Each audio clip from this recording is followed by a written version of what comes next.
La Tunisie retient son souffle. Une atmosphère de liberté égaye la Tunisie à la veille du premier tour de l'élection présidentielle. C'est une nouvelle étape de la transition démocratique. 7 millions d'électeurs doivent désigner le dimanche 15 septembre le successeur de Béji Caïd Essebsi, décédé le 25 juillet, à quelques mois du terme de son mandat. Un scrutin au résultat imprévisible. Quelques heures seulement nous séparent désormais de l'instant de vote. Et pourtant, beaucoup de Tunisiens ne savent pas encore pour qui voter. Notre futur président, j'espère qu'il sera à la hauteur, bien que j'hésite encore qui choisir comme président. Mais il faut dire que nous voulons un président qui ressente les malheurs de son peuple. Nous vivons ces dernières années des situations sociales délicates. On souffre de la pauvreté.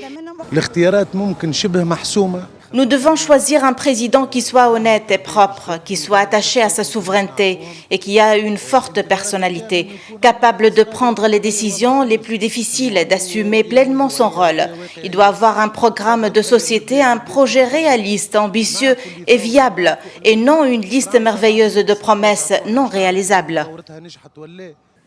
Le président tunisien par intérim Mohamed El Nasr a affirmé à l'occasion de l'inauguration du centre des médias de Lizy, prévu pour les élections, que la Tunisie a déjà réussi ses élections après la Révolution et qu'elle continuera dans ce sens. Ces élections seront la preuve de la maturité du peuple tunisien et son respect pour la loi et la démocratie.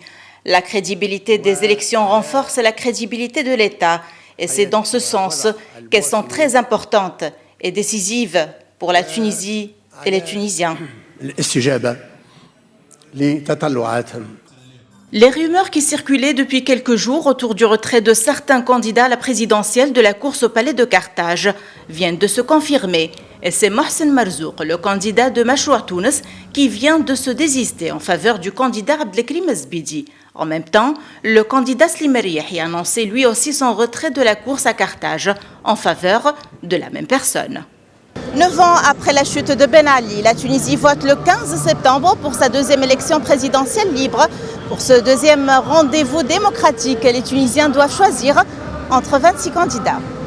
Najwa Bécha, Médien TV, Tunis.